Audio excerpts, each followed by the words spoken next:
This is not white soup. This is Ofe Nsala.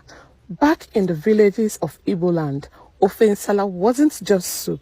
It was a message of love. Ofe Nsala is a delicacy rooted in the heart of the Igbo land, traditionally prepared with catfish, goat's meat, or bush meat.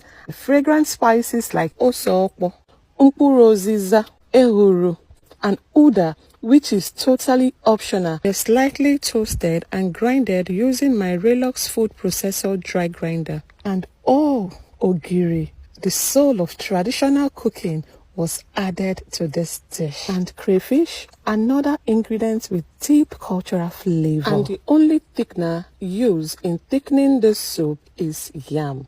Ofe Nsala is a dish served to honor guests and welcome loved ones home.